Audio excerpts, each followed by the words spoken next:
Good morning friends, बहुत बहुत स्वागत है आपका। लास्ट में अपन ने जो टॉपिक लिया था वो था कार्बोक्सिलिक अम्लों की अम्लता। और अम्लता में लगभग 20 मिनट के वीडियो में अपने काफी टॉपिक क्लियर हो गए थे कि इलेक्ट्रॉन खींचने वाले समूह लगे हो चाहे इलेक्ट्रॉन देने वाले समूह, कहाँ अम्लता बढ़ती है कहाँ अम्लता घटती है। और ये सारी चीजें किस पर डिपेंड थी? इंडक्टिव इफेक्ट पर, क्योंकि अभी तक अपना टॉपिक यही चल रहा है, इंडक्टिव इफेक्ट। और इस इंडक्टिव इफेक्ट की अपन जो एप्लीकेशन पढ़ रहे हैं, अनुप्रयोग, उस एप्लीकेशन में अपने ऑर्गेनिक के कुछ टॉपिक कवर हो रहे हैं, चाहे वो अम्लता के हो चाहे क्षारकता के हो। आज अपन जो इंडक्टिव इफेक्ट का टॉपिक लेंगे वो लास्ट टॉपिक है एप्लीकेशन का, और वो एप्लीकेशन किस पे है? एमीन पे। और ये इसका पांचवा और लास्ट टॉपिक है, ठीक है, पांचवा या छठा टॉपिक जो भी है। एल्किल हैलाइड लिया था, एल्कोहल लिया था, इसके बाद अपन ने एल्डिहाइड लिया था, कीटोन लिया था, और उसके बाद एसिड लिया था। इसका मतलब ये 6 नंबर है एमीन। एमीन किसको बोला जाता है? देखो, किसी भी एल्किल ग्रुप से NH2 जुड़ा हो या किसी भी एरिल ग्रुप से NH2 जुड़ा हो, इसको एमीन बोला जाता है। यानी अमोनिया का फॉर्मूला NH3 होता है, तो अमोनिया के एक या एक से अधिक हाइड्रोजन परमाणु का प्रतिस्थापन यदि किसी एल्किल और एरिल समूह से कर दिया जाए तब बनने वाले यौगिक को क्या बोला जाता है? एमीन। एमीन किस प्रकार की होती है? मछली के गंध जैसी एक भूरे रंग का लिक्विड होता है। 3 प्रकार की होती है, देखो, RNH2, R2NH, R3N। ARNH2, AR2NH और ये AR3N। एक एल्किल या एरिल समूह है वो तो होती है प्राथमिक एमीन। क्या बोला जाता है इसको? प्राथमिक एमीन। 2 एल्किल या एरिल समूह है तो इसको क्या बोला जाता है? द्वितीयक एमीन।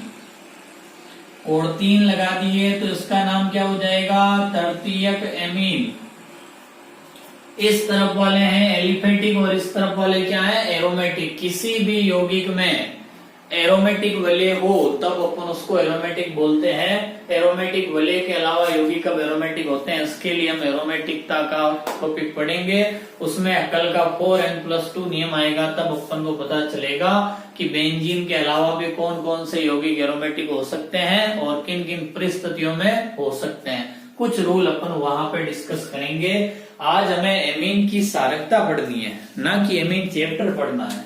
ये तो मैंने आपको जनरली बता दिया, 1 डिग्री 2 डिग्री 3 डिग्री एमीन, क्योंकि हम इनकी क्षारकता के बारे में बात करने वाले हैं।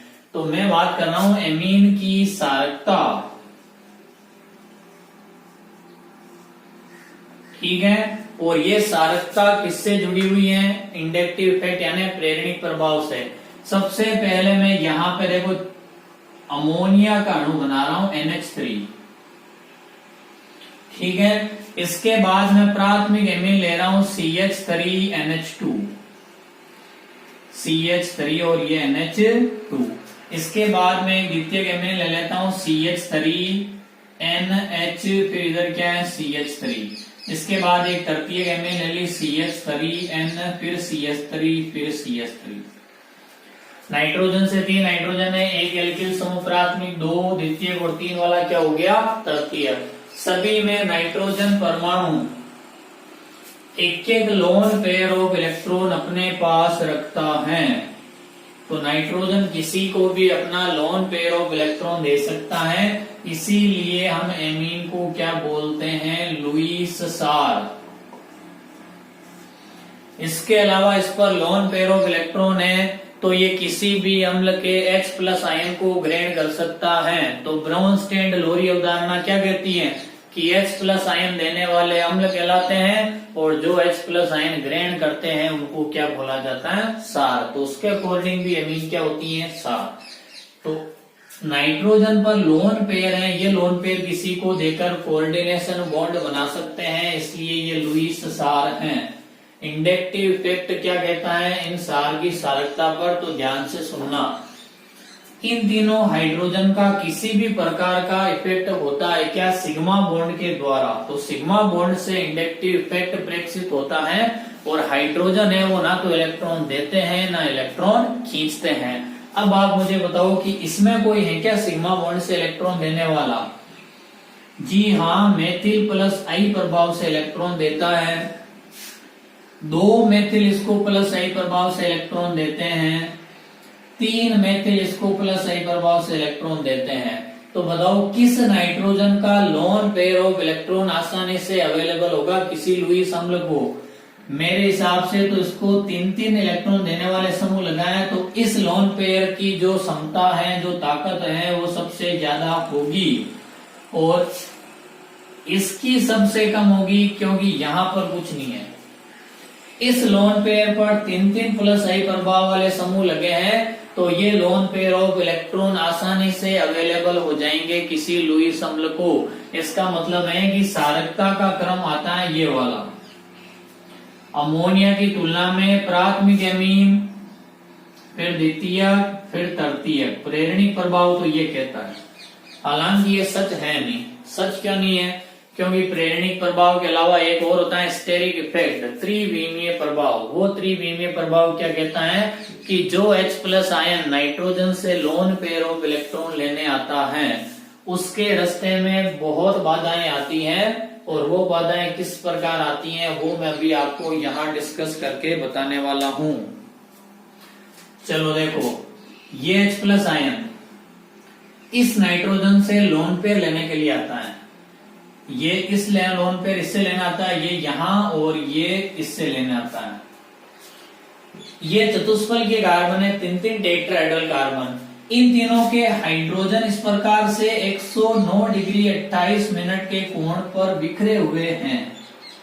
बताओ ये बात सही है कि नहीं है? बिल्कुल सही है, चतुष्फल के कार्बन है। यहाँ कितने ऐसे कार्बन?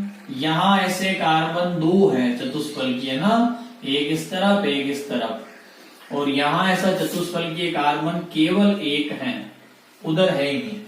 तो मुझे बताओ कि H+ आयन इस लोन पेयर को आसानी से एक्सेप्ट करेगा इधर वाले को? तो मेरे हिसाब से उधर वाला, क्योंकि त्रिविमीय प्रभाव में H+ आयन यानी एक इलेक्ट्रोफाइल लोन पेयर लेने आता है तब उसके रास्ते में कितनी भीड़ है ये देखनी पड़ती है। तो इसका रास्ता बिल्कुल साफ है। ये लोन पेयर इलेक्ट्रॉन इनकी क्षमता कम है लेकिन आसानी से अवेलेबल है।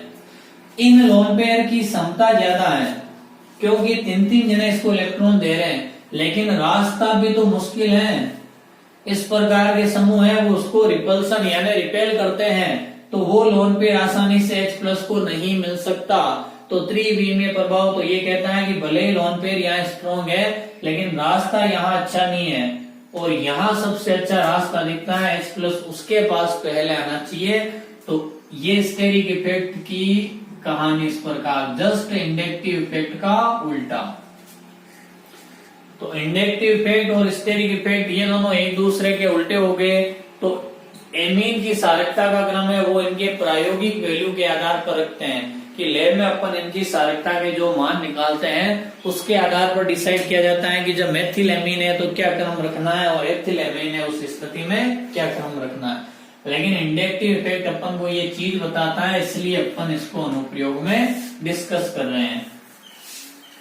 अब अपन एमीन की सारकता के कुछ और एग्जाम्पल लेते हैं। देखो, मान लीजिए एक मैं आपको दे दूं CH3CH2NH2, ठीक है। एक मैं आपको दे दूं CH3CH2CH2NH2। ये पहला क्वेश्चन आपके सामने रख दिया। दूसरा क्वेश्चन में ये रख रहा हूं CH3CH2NH2। एक मैंने दिया CH3NHCH3, ठीक है। तीसरा एग्जाम्पल आपके सामने रखना हूं ClCH2NH2 और इधर रख दिया ClCHClNH2। और मैंने आपको पूछा कि निम्न युग्मों में किसकी सारकता अधिक है। तो आप मुझे बताओ कि नाइट्रोजन पर लोन पेयर है इसीलिए हम इसको क्या बोलते हैं? लुईस सार। कितने कार्बन का प्लस आई प्रभाव लगता है? 2 कार्बन का। कितने कार्बन का प्लस आई लगता है? 3 कार्बन का।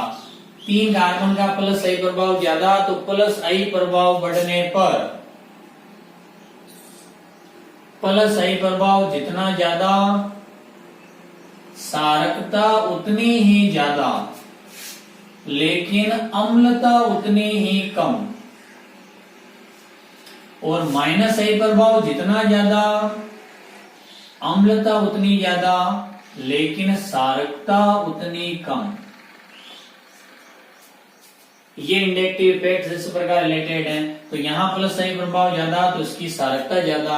अब इन दोनों में बताओ, यहां एक एल्किल समूह लगा है पूरा, और यहां इलेक्ट्रॉन देने वाले कितने समूह लगे हैं? 2-2। तो 2-2 समूह लगे हैं, तो इसकी सारकता ज्यादा होगी, सोचने की आवश्यकता ही नहीं है। इस पर लोन पेयर है, इस पर लोन पेयर है। ये देखो, एक इलेक्ट्रॉन खींचने वाला समूह लगा है, यहाँ 2-2 इलेक्ट्रॉन खींचने वाला समूह लगा है।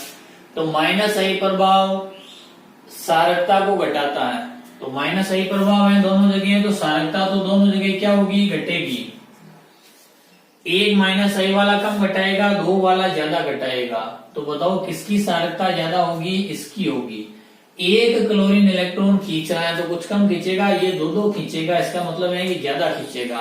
तो इस लोन पेयर है, इसकी कुछ देखो इस प्रकार से डेंसिटी इतनी होगी। ये लोन पेयर इजीली अवेलेबल नहीं हो सकते किसी भी H+ आयन के लिए। तो इस प्रकार अपन इंडक्टिव इफेक्ट की सहायता से किसी भी एमीन की सारकता डिसाइड कर सकते हैं। इसको आप नोट डाउन करो, ये आपके 13वें पार्ट का एक टॉपिक है। किताब खोल के आप आसानी से देख सकते हो। चलो अब अपन एक चीज इसमें और पढ़ते हैं। मैं आपसे क्वेश्चन पूछ रहा हूं कि एलिफेटिक एमीन और एक है एरोमेटिक एमीन,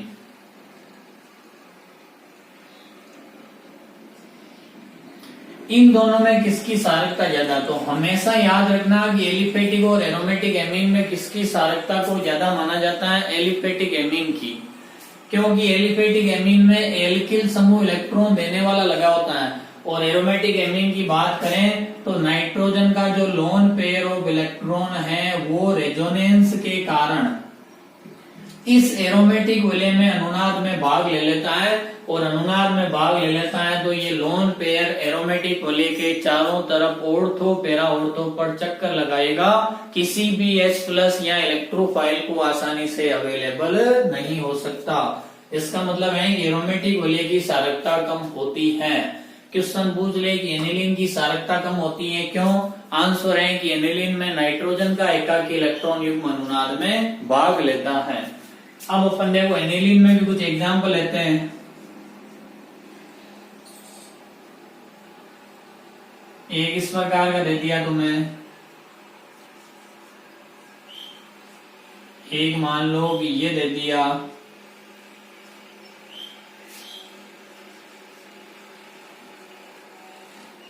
और एक मान लो कि ये दे दिया। ये प्राथमिक एमीन का एग्जाम्पल है। इसमें देखो NH है तो द्वितीय एमीन केवल N है तो वो तृतीय एमीन का एग्जाम्पल है। पहला क्वेश्चन आपसे है कि बताओ तीनों एरोमेटिक एमीन है? नहीं है, बिल्कुल एरोमेटिक एमीन है। नाइट्रोजन है वो एरोमेटिक विलय से सीधा जुड़ा हुआ है। अब आप मुझे ये बताओ कि नाइट्रोजन का लोन पेयर ऑफ इलेक्ट्रॉन तीनों में रेजोनेंस में भाग लेगा या नहीं लेगा? बिल्कुल लेगा, इस प्रकार से। ठीक है, इसका भी lone pair of electron resonance में भाग लेता है और इसका भी रेजोनेंस में भाग लेगा। इन दोनों हाइड्रोजन का कोई रोल नहीं है, लेकिन यहाँ ये मेथिल इलेक्ट्रॉन देता है, यहाँ 2 मेथिल देते हैं, तो रेजोनेंस के साथ साथ इसमें और क्या लग गया? इंडक्टिव इफेक्ट लग गया। नाइट्रोजन अपना lone pair of electron pi bond से बेंजीन विलय को देता है, ये उसका +R प्रभाव है। लेकिन उससे जुड़े एल्किल समूह नाइट्रोजन को सिग्मा बंध से इलेक्ट्रॉन देते हैं, ये उनका +I प्रभाव है। तो आप मुझे बताओ कि लोन पेयर तो सब में भाग ले रहा है एरोमेटिक विलय में, यहाँ उस लोन पेयर को 2 इलेक्ट्रॉन देने वाले समूह लगे हैं। इसका मतलब है कि इसकी सारकता ज्यादा, फिर इसका नंबर आएगा और फिर इसका नंबर आएगा। तो इस प्रकार अपन इंडक्टिव इफेक्ट के साथ साथ रेजोनेंस भी सारकता में काम में ले सकते हैं। चलो और देखते हैं एक एग्जांपल। मान लीजिए एक अपन को ये दे रखा है एनिलीन,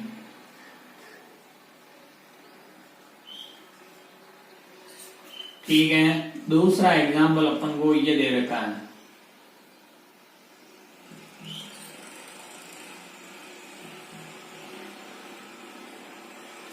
तीसरा एग्जांपल मान लीजिए ये दे रखा है।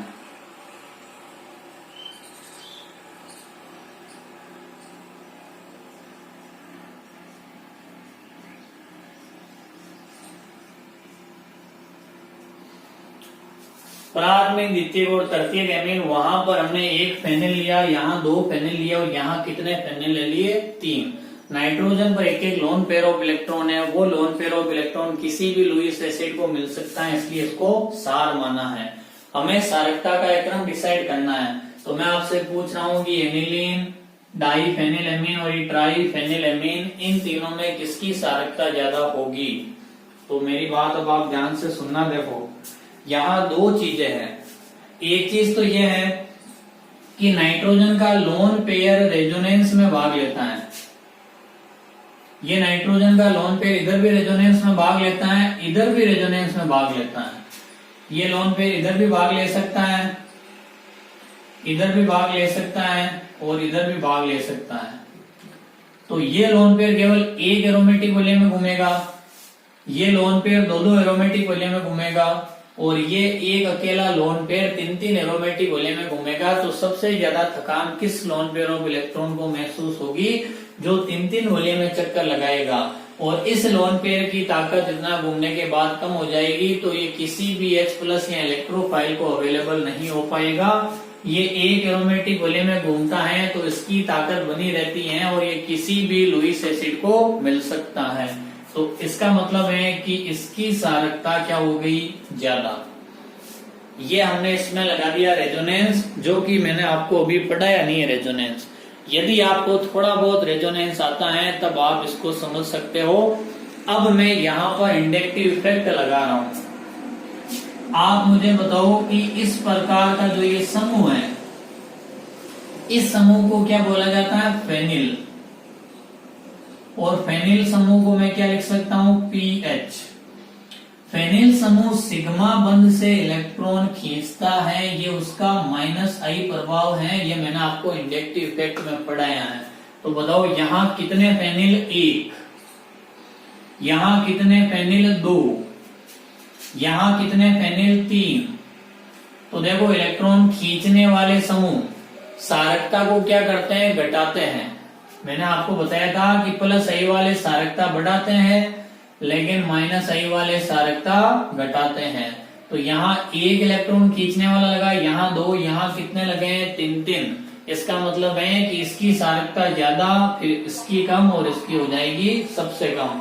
तो आप रेजोनेंस लगाओ चाहे इंडक्टिव इफेक्ट, यदि आपके कंसेप्ट बराबर दिमाग में बैठ रहे हैं तो आप सारकता या अम्लता किसी भी क्रम से निकाल सकते हो।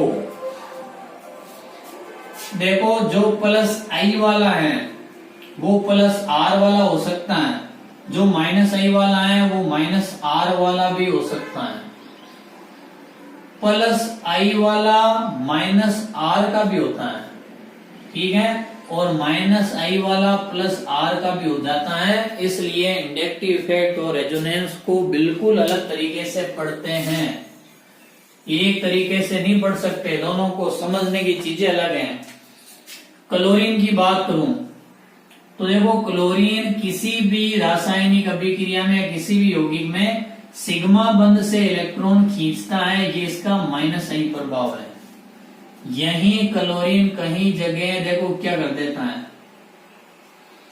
ये क्लोरीन यहां पर अपने लोन पेयर ऑफ इलेक्ट्रॉन से यूं देकर +R प्रभाव दर्शा देता है। ये क्लोरीन इस प्रकार से एक एरोमेटिक वलय से जुड़ा है, तो यहाँ इलेक्ट्रॉन पाई बंध से देके +R दर्शाता है।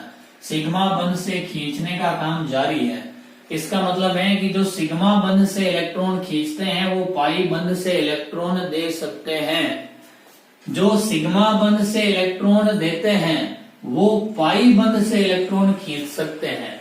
जो सिग्मा बंध से इलेक्ट्रॉन खींचते हैं वो पाई बंध से भी इलेक्ट्रॉन खींच लेते हैं, जैसे NO2 सिग्मा बंध से भी खींचता है, पाई बंध से भी खींचता है। और जो सिग्मा बंध से इलेक्ट्रॉन देते हैं वो पाई बंध से भी इलेक्ट्रॉन दे सकते हैं। तो ये चारों चीजें ध्यान से समझने की आवश्यकता है। इंडक्टिव इफेक्ट मैंने आपको आज कंप्लीट करवा दिया। मेरे हिसाब से मैंने इसमें कोई टॉपिक छोड़ा नहीं है। इंडक्टिव इफेक्ट आपको इंट्रोडक्शन बता दिया। इंट्रोडक्शन के बाद आपके 12th के सिलेबस में जहां जहां प्रेरणिक प्रभाव काम में आता है वो टॉपिक अपन ने उन चैप्टर में से उठा के कवर कर लिए। तो टोटल 4 वीडियो में अपना इंडक्टिव इफेक्ट हो गया। अब अपन अगले वीडियो में डिस्कस करेंगे इलेक्ट्रोफाइल और न्यूक्लियोफाइल। उनमें ज्यादा टाइम लगेगा नहीं, 15-20 मिनट का एक वीडियो होगा जिसमें इलेक्ट्रोफाइल और न्यूक्लियोफाइल के बारे में मैं आपको फटाफट बता दूंगा। इसके बाद अनुनाद, फिर 2-4 और टॉपिक है वो फटाफट अपन कंप्लीट करके फिर अपन ऑर्गेनिक के 10वें चैप्टर से आपका चैप्टर शुरू करेंगे एल्किल हैलाइड और एरिल हैलाइड। इसके बाद 11वां अपन पढ़ लेंगे एल्कोहल, फिनोल और ईथर।